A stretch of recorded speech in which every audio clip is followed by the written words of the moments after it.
આજે અમે પોલીસ અધિક્ષક નર્મદા કચેરીએ પહોંચ્યા છે। પોલીસ બે પ્રકારની હોય છે।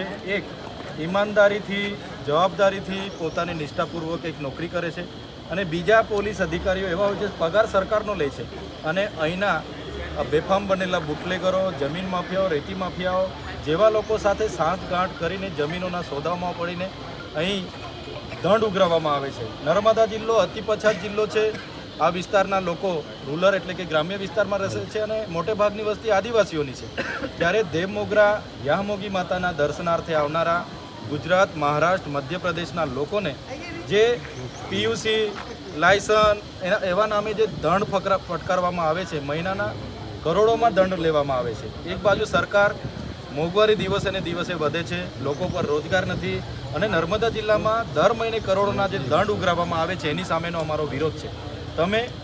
તમે એનસી કેસ કરો, જે પીધેલા હોય એના પર કરો, તમે હેલ્મેટવાળા પર કરો, અમને કોઈ વાંધો નથી, પણ જે ખેડૂત ખેતરે પાણી વાળવા જાય, કોઈ જાનમાં જતા હોય, લગ્નમાં ચાંદલો કરવા જતા હોય, છોકરાઓ ભણવા જતા હોય, કોઈ પોતાનું ઘરબાર ચલાવવા માટે મજૂરીએ જતો હોય, એને તમે હાજે રોકીને દંડ કરો એ કઈ રીતના ચાલશે?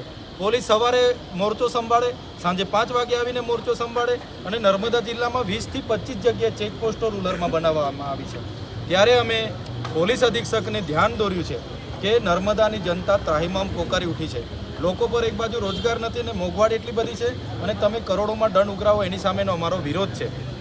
ત્યારે જો પોલીસ, નર્મદા પોલીસ આવનારા દિવસોમાં જે ગેરકાયદેસર ચેકપોસ્ટો ઊભા કરીને દંડો ઉઘરાવે છે એમાં ખેડૂત, મજદૂર, અભ્યાસ કરતા વિદ્યાર્થીઓ અને જે કંઈ લોકો છે જેમને એમાંથી નહીં છુટકારો આપે તો અમે ચોક્કસ આવનારા દિવસોમાં ઉગ્ર આંદોલન કરીશું।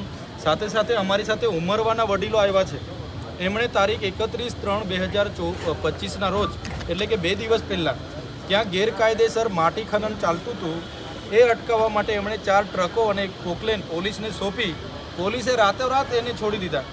તો શું એવું થયું કે પોલીસે રાતોરાત છોડી દીધા? એટલે આવા ગેરકાયદેસર જે કન્સ્ટ્રક્શન કંપની જે માટી ખોદી છે 18 કરોડની, એના પર પણ કાયદેસરની કાર્યવાહી કરવામાં આવે।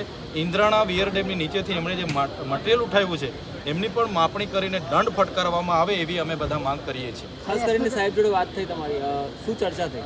અમે એસપી સાહેબને એક મુદ્દે ચર્ચા કરી છે। અમને નર્મદા જિલ્લો આજે પોલીસની કામગીરી શું છે ભાઈ? શાંતિ, સલામતી, સુરક્ષા અને કાયદો વ્યવસ્થા જળવવાની। આ તો પોલીસ તૂટી પડી છે, ગરીબ લોકોને ટાર્ગેટ કરે છે, શોષણ કરે છે। એટલે મેં કીધું બધી પોલીસ એવી નથી, ઈમાનદારીથી બી કેટલાક લોકો, પણ અમુક અધિકારીઓને રાતોરાત લાખોપતિ બનવું છે એવા લોકો બધી આવી કામગીરીઓ કરે છે। અને અમે જ્યારે પણ એમને વાત કરીએ એટલે કહે છે કે ઉપરથી સરકારનો આદેશ છે, ત્યારે ભારતીય જનતા પાર્ટીના તાઇફાઓ કરવા માટે નર્મદાના લોકો પર આ દંડ ઉઘરાવતા હશે એવું મને સ્પષ્ટ લાગે છે।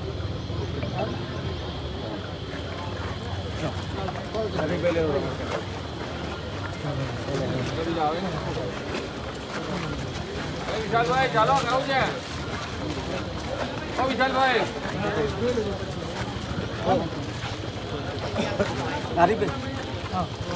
ચાલો વેલા ચા જલ્દી લે ને ભાઈ।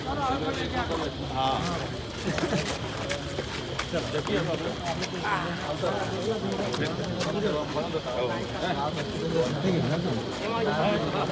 કેટલા જણ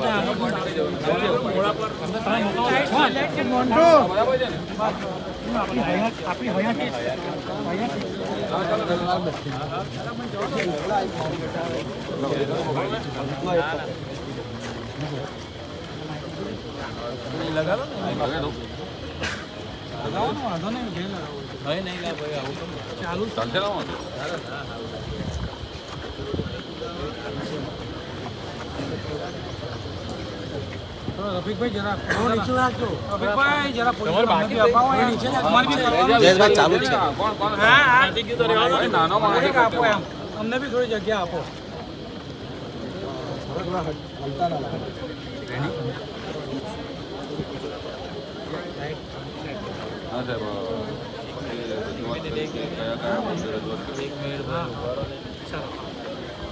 આજે ખાસ એસપી કચેરી આજે અમે પોલીસ અધિક્ષક શ્રી નર્મદા ખાતે એસપી સાહેબને રજૂઆત કરવા માટે આવ્યા છે। પોલીસનું કામ પોલીસની ડ્યુટી માત્ર શાંતિ, સલામતી અને સુરક્ષા પૂરી પાડવાની છે અને કાયદો અને વ્યવસ્થા જાળવવાની છે. ત્યારે નર્મદા પોલીસે નર્મદા જિલ્લામાં 20થી 25 જગ્યાએ ગેરકાયદેસર ચેકપોસ્ટો બનાવીને જે નાના માણસો પર દંડ ઉઘરાવવામાં આવે છે, કોઈ વ્યક્તિ ખેતરે પાણી વાળવા જતો હોય, કોઈ વ્યક્તિ મજૂરીએ જતો હોય, કોઈ શાળાએ ભણવા જતા હોય કે કોઈ લગ્નમાં ચાંદલો કરવા કે જાનમાં જતા હોય, એવા લોકોને, નાના લોકોને ટાર્ગેટ કરીને જે દંડ ફટકારવામાં આવે છે, દર મહિને કરોડોમાં દંડ ઉઘરાવવામાં આવે છે, જેની સામેનો અમારો વિરોધ છે. ત્યારે અમે એસપીશ્રીને રજૂઆત કરી છે, આ અટકવું જોઈએ. હા, તમે હેલ્મેટવાળા પર ડ્રાઈવ કરો, તમે દારૂવાળા પર ડ્રાઈવ કરો, એમાં અમારો પણ સહકાર રહેશે. પણ જે રીતે નર્મદામાં બુટલેગરો બેફામ બન્યા છે, દારૂના ઠેકાઓ ચાલે છે, અહીંયા આંકડા જુગારના ધંધાઓ ચાલે છે, અહીંયા રેતીના માફિયાઓ બેફામ બન્યા છે, માટીના માફિયાઓ. 3 દિવસ પહેલાં ઉમરવાના લોકોએ 4 ટ્રક એક પોકલેન પોલીસને સોંપી કે ગેરકાયદેસર માટી ખનન થાય છે અને પોલીસે રાત્રે રાત છોડી દીધી. એટલા માટે એ લોકો પર પણ કાર્યવાહી થાય અને નર્મદાની જનતા આજે પોલીસથી ડરે છે. એટલે ડરાવવાનું છોડીને પોલીસને સલામતી પૂરી પાડવાનું કામ પોલીસ કરે, એ રજૂઆત અમે એસપી સાહેબને કરી છે. ખાસ બંધ બારણે બેઠક કરવામાં આવી છે. અમે અંદર બેઠા, અમે કીધું મીડિયાને પણ સાથે લો, પણ પોલીસ અધિક્ષકે કીધું કે મીડિયાને અમે બાઇટ આપી દઈશું. ત્યારે એસપી સાહેબ જો દેવમોગરા ખાતે આવનારા દર્શનાર્થીઓને હેરાન પરેશાન કરવામાં આવે છે એમના પોલીસ દ્વારા, એ રજૂઆતો ગુજરાત, મહારાષ્ટ્ર અને મધ્યપ્રદેશના લોકોની પણ અમને મળી છે. જે અટકાવવામાં નહીં આવે તો દેવમોગરા યામોગી માતાને બચાવવા માટે અને ત્યાં આવનારા દર્શનાર્થીઓને બચાવવા માટે આવનારા દિવસોમાં મોટું આંદોલન કરવું પડશે. તો અમે કરીશું. દેવમોગરા ખાતે પણ અમારે પદયાત્રાઓ કરવી પડશે, કરીશું. પણ હવે પોલીસની હેરાનગતિ અમે ચલાવવાના નથી. શું આશ્વાસન મળ્યું?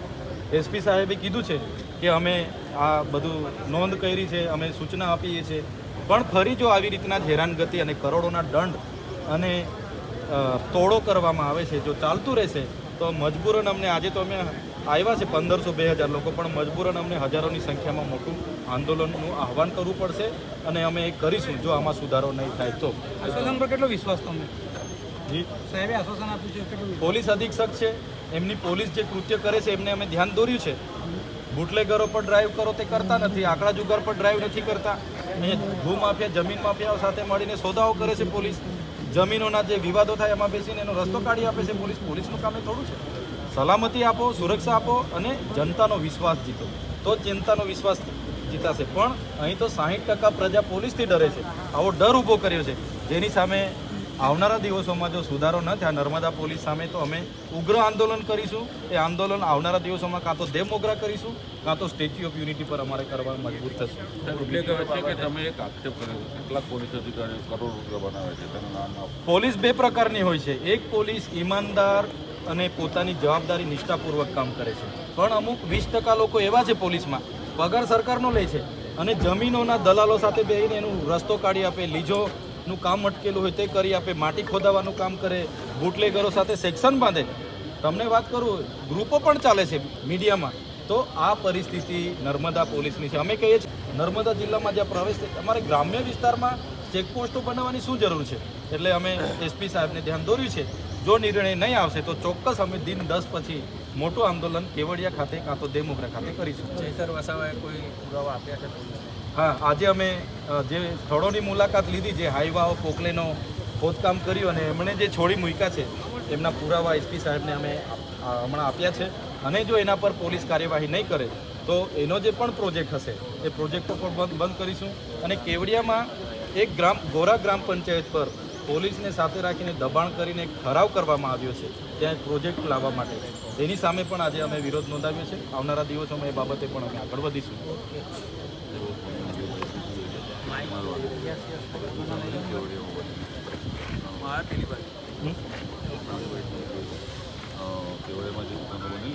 એ તો આવનારા દિવસોમાં અમે જઈશું, લોકોને સાથે રાખીને જેને પણ રોજગાર ધંધો કરવાનો હશે એને ખુલ્લી કરીને અમે દુકાન આપી દઈશું. આદિવાસીની જમીનો લીધી, દુકાનો બને, પણ તે લોકોને નથી મળતી. તમે ટ્રાઇબલ મ્યુઝિયમ જ્યાં બને છે, સામે જે મોટું કોમ્પ્લેક્સ કમ્ફર્ટ ઇન બને છે ને, એ આઈએએસ આઈપીએસ લોકોની ભાગીદારીથી બન્યું છે અને એ ગોચરની જમીનમાં છે, ગામતળની જમીનમાં છે. કોની રહેમ નજર છે? કેવડિયામાં આટલા બધા પ્રોજેક્ટો બન્યા છે, એમાં આઈએએસ આઈપીએસ અધિકારીઓના પોતાના પ્લોટ છે, પોતાની ભાગીદારીની હોટલો છે અને મોટામાં પોતાની હિસ્સેદારી છે. આવનારા દિવસોમાં કેવડિયાના લોકોને સાથે રાખીને એવી તમામ લોકોને અમે ખુલ્લા પાડીશું અને એવા હોટલો, રિસોર્ટોનો બધાનો કબજો અમે લઈને સ્થાનિક લોકોની જેની પણ જમીન હશે એમને અમે આપી દઈશું. એ લિસ્ટ હું આવનારા દિવસોમાં તમને બતાવીશ. શરૂઆત આપણી ટ્રાઇબલ મ્યુઝિયમની સામે કમ્ફર્ટિંગ બિલ્ડિંગ બન્યું છે ત્યાંથી આપણે કરીશું. સરકારે જે તે વખતે નીનામાં કલેક્ટર હતા એણે આદિવાસીઓની જમીન શ્રી સરકાર કરી અને મંત્રી તંત્રીઓ અને આઈપીએસ લોકોના નામે કરીને પધરાવી દીધી છે.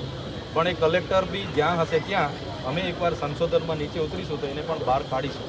તમે જાણતા હશો ખૂબ મોટું માટીકો પણ મ્યુઝિયમમાંથી બહાર આવ્યું હતું તે વખતે કાયદેસરની કાર્યવાહી પણ થયેલી જ છે.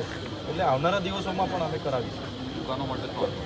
દુકાનો માટે અમારા લોકોની જમીનો છે, વિસ્તાર અમારો, વસ્તી અમારી. સરકારને પૂછી લઈએ છીએ જિલ્લા સંકલનમાં નહીં આપવાના હશે તો અમે તેને ખુલ્લું કરીને એક એક પરિવારને એક એક દુકાન આપી દઈશું. હા આજે સ્થાનિક એક જણ બોલે પેલો દુકાનવાળો પ્રોગ્રામ બનાવો 15 દિવસ પછી ઘરવાળાને એક એક દુકાન 150 છે ને એની જાહેરાત પાડીને આપી દઈએ ધંધો કરવાના. બરાબર ગામ સભાનો ઠરાવ કરી આશીષભાઈ પેલી દુકાનોનો ગામ સભાનો ઠરાવ કરી જાહેરાત આપી દો અને જે ધંધો કરવા માંગતા હોય દુકાનો વાળવા કે બંધ પાડેલી બંધ પડતી જે દુકાનો છે જે આગામી દિવસમાં આદિવાસી સમાજના લોકોને નહીં આપે તો અમે જાહેરાત પાડી જેને જરૂરત હશે એને ખોલીને અમે સહમત છે, ફૂલ સહમત છે. હું પ્રોપર શિવરા ગામથી છું. હું એક્સમેન વિજયભાઈ. અમે આ દુકાનો કેવડિયામાં જે દુકાનો બંધ પડી રહી છે 3 વર્ષથી બની શિવરાની દુકાન જે બંધ કરી છે એની કન્ડિશન દેખાવ કે એટલું અમારા પાસે આવી છે કે તમે એક દુકાન લેશો તો તમારી જે ઘરની જમીન છે, ઘર છે, ઘરની આજુબાજુની જમીન છે તે તમારી જે 5 એકર જમીન છે પહેલાં એમના નામે કરો, પછી અમને તમે ધંધો કરવા દુકાન આપીશું. અમે ઘણીવાર રજૂઆત કરી છે પણ એ લોકો એમના કાયદામાં અમને ઉછીને એ દુકાન અમને ધંધો કરવા માટે આપતા નહીં. તો આગામી રણનીતિ શું હશે તમારી દુકાન? આગામી રણનીતિ અમારી એ જ રહેશે કે અમને જો ધંધો કરવા નહીં આવે તો અમે ઉગ્ર આંદોલન પર ઉતરીશું અને અમે અમારા જે બાપદાદાની જમીન છે એ જગ્યા એ લોકોએ કવર કરી છે. તો અમારી એક જ ઈચ્છા છે કે એ દુકાનો અમને ચલાવવા આવે અને એ દુકાનો એક જગ્યા પર નથી. સેમ કેવડા હેલિપેડની બાજુમાં છે, નવાગામમાં છે અને એસયુની બહારની જગ્યા પણ છે, પણ એ નિગમ અમને સ્થાનિકને ધંધો કરવા માટે આપતી નથી. શું નામ તમારું? એક્સપેન વિજયભાઈ કેવડા ગામ. સારું. બધા મિત્રો મીડિયા મિત્રોનો ખૂબ ખૂબ આભાર.